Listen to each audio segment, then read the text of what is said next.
Yes. If Mohammed will not go to the mountain will come to Mohammed.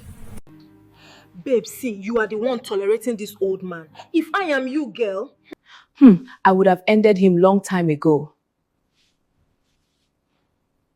see, well, I am not yet married, Sha. So what do I know? You know, I didn't marry Felix because of love. I married him because life is not easy. That's exactly my point. So why are you stressing yourself? Let him do whatever he wants. You are the wife. You are safe. Precious spoke with annoyance, standing in the middle of the living room as if she owned the house. Gift was seated quietly on the couch. Her legs were crossed, her hands resting on her lap. She watched Precious talk without interrupting her. Anyone looking at her would think she was calm, but inside her heart there was noise. Gift and Precious had been close friends since their university days. They shared secrets, dreams, and plans about marriage and life. Back then, Precious always believed she would marry first. She was louder, more confident, and always wanted attention. But life surprised them both. Gift married first. And not just any man, she married Felix. Felix was wealthy, respected, and generous. He walked off-rig, and his money flowed like a steady river. He loved Gift openly and without shame. He bought her gifts, traveled for her sake, and even opened a big supermarket for her when she said she did not want to work under pressure. Yet, Gift never loved Felix the way he loved her. She tried, but her heart remained cold. Cooking was one of the things she hated the most.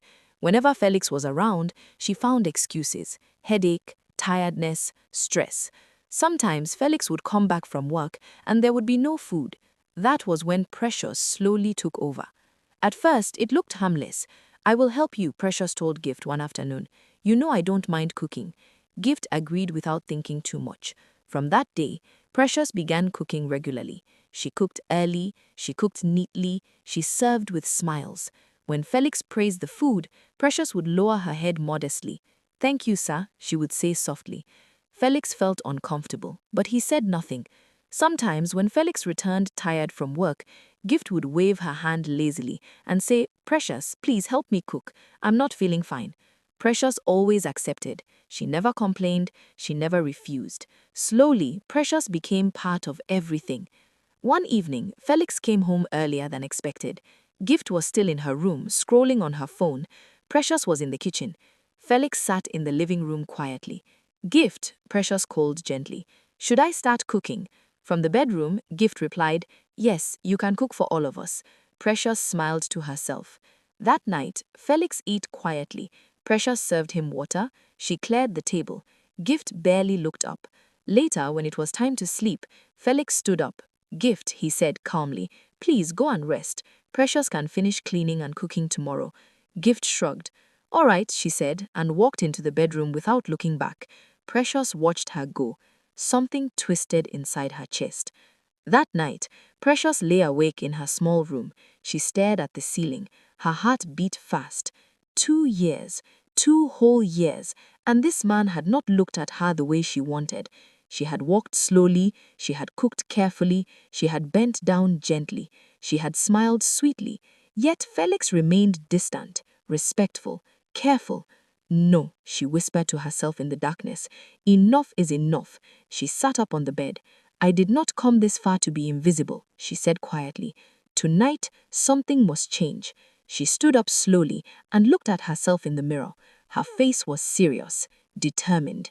Felix, on the other hand, lay in his room, staring at the ceiling. His mind was heavy. He felt something was wrong, but he could not explain it. The house no longer felt peaceful. And somewhere in the same house, two women were awake for very different reasons. That night did not end like every other night. It was the beginning of a decision that would destroy trust, friendship, and peace. The house was silent. Everyone was asleep. But Precious was awake. No, she lay on her bed staring at the ceiling, her eyes wide open. Her heart was beating fast, not with fear, but with determination. "No more waiting," she whispered. "No more pretending." She sat up slowly, careful not to make any sound. She stood, adjusted her clothes, and quietly stepped out of her room into the living room. The air felt heavy. She went straight to the fridge. She opened it. Cold air rushed out. She brought out a bottle of wine and closed the fridge gently. She took a clean glass cup, poured the wine carefully, and placed the cup at the center table. Then something strange happened. Precious climbed onto the table. She sits there, her eyes scanning the room, right, then left. Suddenly, her head twisted unnaturally. In one terrifying moment, her head changed into that of a snake, long and patterned, with cold, unblinking eyes. From the snake's mouth came a thick liquid, venom. It dropped slowly into the wine. Immediately, Precious shook violently. Her head returned to normal. She was herself again, breathing heavily. She stepped down from the table, picked up the glass, and looked at it with a wicked smile. Yes, she whispered, her lips curling. Yes. If Mohammed will not go to the mountain will come to Mohammed. She turned and walked toward Felix's room. She did not knock. She opened the door and entered. Felix was sitting on the bed with his laptop on his legs, walking quietly. When he looked up and saw Precious, his face changed. He stood up immediately. "Precious," he said seriously, "is everything okay?" She lowered her head slightly, pretending to be nervous. "Oh no, sir," she said softly. "I'm sorry for entering your room this late. I hope there is no problem." Felix frowned gently. "No problem," he replied. "But is something wrong?" She shook her head quickly. "No, nothing at all. In fact, I brought you juice." She raised the cup slightly. "I know you usually stay awake working, so I thought this would help you cool off and concentrate." Felix hesitated for a moment. Then he forced a smile. "Oh, thank you," he said. He took the cup from her and was about to place it on the bed. Suddenly, Precious held his hand. "Please, drink it first," she said quickly, "before it gets warm. It will help you focus." Felix paused. Then he nodded. "No problem." He took a sip. Then another. Then he finished everything. Almost immediately, his body stiffened slightly. He dropped his laptop on the bed and rubbed his forehead. Precious turned as if she wanted to leave. "Good night, sir," she said. Felix suddenly stood up. "Wait," he said. She stopped. He looked at her differently now. His eyes softened. "You are beautiful," he said slowly. "I don't know why I never noticed it before." Precious felt her heart jump, but she kept a straight face. "Sir," she said gently, "you are a married man." Felix shook his head. "Married," he said, almost laughing. "It is you I love. It is you I want. I want to take care of you, respect you, and make you happy." Inside her mind, Precious smiled. Out loud, she said softly, "But I am your wife's friend." "That does not matter," Felix replied firmly. "It is you my heart wants." That night, lines were crossed that could never be erased. Morning came early. Precious woke up smiling. Felix woke up beside her, calm and satisfied, as if nothing was wrong. She stood up, went to the kitchen, and prepared breakfast. She served him watermelon and water. They sat together at the dining table, laughing softly, talking freely, their voices carried through the house. Gift, still in her room, frowned. Why were they laughing? Why was Precious's voice coming from the dining area? She stepped out of the room slowly. When she reached the dining area, what she saw froze her. Precious and Felix, sitting together, eating, laughing, as if she did not exist. "Precious?" Gift called, confused. "Felix?" They did not answer. She walked closer.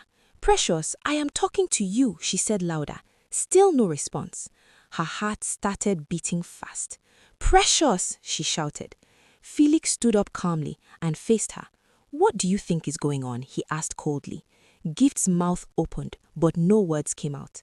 "As you can see," Felix continued, "I am now in love with your friend. Since last night, I have been asking myself why I never saw her beauty before." Gift felt like the ground opened beneath her. "What are you saying?" she whispered. Precious stood up and smiled proudly. "Accept it, he loves me now." Gift's eyes filled with tears. "This is my house," she cried. "You are my friend." Felix's face hardened. "You have two choices," he said sharply. "Either you leave this house or you stay and serve the woman I love." Gift dropped to her knees. "Felix, please," she begged. "I am your wife."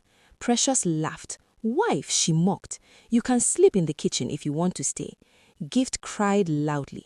Her heart broke into pieces as her best friend insulted her. Her husband turned his back on her, and her home became her prison, and Precious watched it all with satisfaction. Gift did not sleep that night. She sat on the cold kitchen floor with her back against the wall. Her wrapper was loose. Her eyes were swollen from crying. Every sound in the house pierced her heart like a knife. From the bedroom, soft laughter. Gift covered her ears. But she could still hear it. Tears dropped on the floor, one after the other. "This is my house," she whispered. "This is my marriage." Yet she was the one sleeping in the kitchen. Early in the morning, Precious walked in. She was wearing one of Gift's nightgowns. She looked fresh, happy, satisfied. She looked at Gift on the floor and smiled. "Why are you sitting there like that?" Precious asked coldly. "If you want to stay in this house, you should wake up early and cook." Gift looked up slowly. "Precious," she said weakly, "why are you doing this to me?" Precious laughed. "Doing what?" she asked. "I only took what you did not value." Gift's lips trembled. "You were my friend," she cried. "I trusted you." Precious bent closer to her face. "Friendship does not feed a woman," she whispered. "Love does." She turned and walked away. Gift stayed on the floor for a long time. Later that morning, Felix came out. He did not look at Gift. "Prepare breakfast for Precious," he said calmly. "She does not like late food." Gift felt something tear inside her chest. She stood up slowly and went to the kitchen. Her hands were shaking as she cooked. Tears dropped into the pot. When she served the food, Precious tasted it and frowned. "This salt is too much," she said. "Redo it." Gift obeyed. Day after day, Gift became a shadow in her own house. She washed, she cooked, she cleaned, she slept on the kitchen floor. Sometimes, Precious would deliberately call Felix and sit on his lap in front of Gift. "Do you see how a woman should love a man?" Precious would say loudly. Gift would lower her head and cry silently. One afternoon, Gift could not take it anymore. She went to Felix and knelt down. "Felix," she begged, "please remember who I am to you. I am your wife." Felix looked at her with cold eyes. "You never loved me," he said. "You never cared." "I was trying," Gift cried. "Please forgive me." Precious entered the room immediately. "Why is she disturbing you?" Precious asked angrily. "If she cannot behave, tell her to leave." Felix looked at Gift. "You have 1 week," he said. "Decide whether you want to continue serving peacefully or leave this house." That night, Gift cried until she could not cry anymore. Something broke inside her. On the third day, Gift sneaked out of the house early in the morning. She went to her mother's house. The moment her mother saw her, she screamed, "Gift, what happened to you?" Gift collapsed into her mother's arms. She told her everything. Her mother listened quietly. When Gift finished, her mother became silent for a long time. "This is not ordinary," her mother finally said. "This is not love." That same evening, her mother took her to a man of God, a pastor who was known for prayer and discernment. They met him in his office. The pastor looked at Gift quietly for a long time. Then he stood up. He began to pray. He prayed softly at first, then louder. Suddenly he stopped. "My daughter," he said slowly, "your husband's eyes are not his." Gift began to shake. "There is a strange spirit controlling his affection," the pastor continued. "It entered through deception and manipulation." Gift's hands trembled. "Can it be removed?" she asked in a low voice. The pastor sighed deeply. "Yes," he said, "but the truth will come out and there will be great exposure." He placed his hand on her head. "You must pray," he said firmly.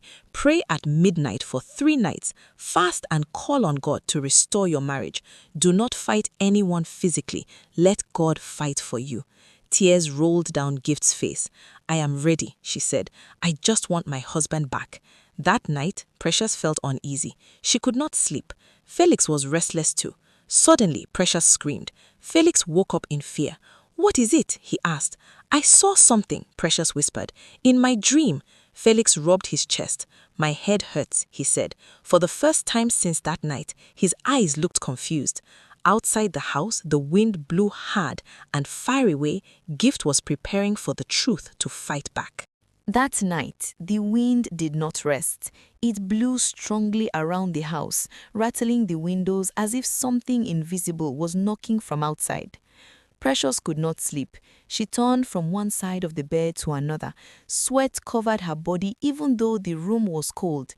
Felix slept beside her, but his sleep was troubled. He murmured words he did not understand. Suddenly, Felix sat up. "My head," he groaned. "Something is wrong." Precious sat up immediately. "Nothing is wrong," she said quickly. "You are just tired." But Felix held his chest. "I feel heavy," he said, "like something is pressing me." For the first time, Precious felt fear. Unknown to them, Gift was outside the house. She stood quietly under the dark sky. It was exactly midnight. She held a small bottle of anointing oil tightly in her hand. Her heart beat fast, but her mind was firm. She whispered prayers softly at first, then louder. She prayed with tears. She prayed with pain. She prayed with faith. "God of justice," she cried quietly, "enter this house and expose every lie." She walked slowly around the house. At every corner, she poured a little anointing oil. She sprayed it near the door. She sprayed it near the windows. She sprayed it close to the bedroom. As she prayed, the wind grew stronger. Inside the house, Precious suddenly sat up. "I can't breathe," she whispered. Felix held his head tightly. "My chest," he groaned. "It feels like fire." Gift lifted the oil and said firmly, "Every evil planted here, come to light." Then she stepped away and waited. Before dawn, the door of the house opened quietly. Gift stepped inside. She looked different, calmer, stronger. Her eyes were no longer weak. She went straight to the living room and sat down quietly. Minutes later, Precious walked out of the bedroom and froze. Gift was sitting there. "What are you doing here?" Precious snapped. "I thought you were gone." Gift looked up slowly. "I came to take back my home," she said calmly. Precious laughed nervously. "Do not joke with me," she said. "Felix does not love you anymore." Just then, Felix walked in. He looked tired, confused. "Gift?" he asked softly. "Why are you here?" Gift stood up and walked closer. "Felix," she said gently, "look at me very well." Felix stared at her face. His head started to ache again. Images flashed in his mind. Their wedding day, the first night, the times he waited patiently for her love. He staggered backward. "What is happening to me?" he shouted. Precious rushed to him. "Do not listen to her," she yelled. "She wants to destroy us." The lights flickered. The wind grew louder. Gift's voice remained calm. "You have been poisoned with deception, but today, truth will speak." Suddenly, Precious screamed. She fell to the ground, shaking violently. Her body twisted. Her eyes changed. Everyone watched in terror as her head began to change. Felix screamed, "What is that?" The truth could no longer hide. The snake form appeared again, this time in full view. The room filled with terror. Gift stood firm. "So it was you," she said with pain in her voice. "My friend, my sister." Precious screamed loudly and rolled on the floor. "I did it because you never valued him," she cried. "You never loved him." Felix held his head and fell to his knees. "I remember everything. What have I done?" The snake form vanished. Precious lay weak on the floor. The spell was broken. Felix crawled to Gift and held her legs. "I am sorry," he cried. "I did not know myself." Gift's tears dropped.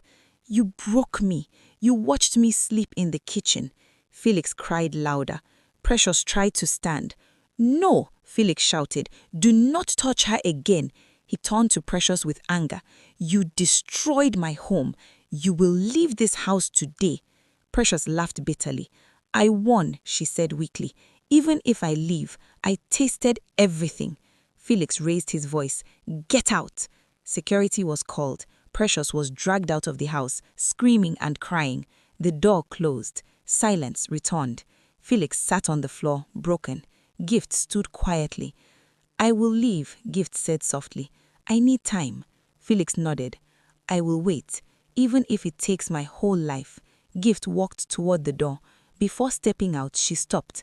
"This pain will never be forgotten, but maybe one day, forgiveness can grow." She left. Felix remained alone. The house was quiet again, but this time, the silence carried truth. Their house that once carried tears became quiet again. Felix changed. He prayed every morning before work. He prayed every night before sleep. Not because he wanted Gift back, but because he wanted to be a better man. He lived alone for a long time. Then one evening, the door opened. Gift stood there. She looked calmer, stronger, softer. Felix's eyes filled with tears. I have forgiven you, Gift said quietly, and I have learned to love you. That night, they prayed together. In the morning, they prayed again. Their home was rebuilt slowly on truth, patience, and God. Love returned, not by force, but by time. Moral lesson: never ignore love when it is pure. Never trust blindly without wisdom, and never use evil to take what does not belong to you, because truth will always rise. And above all, every family should build their home with God. The end.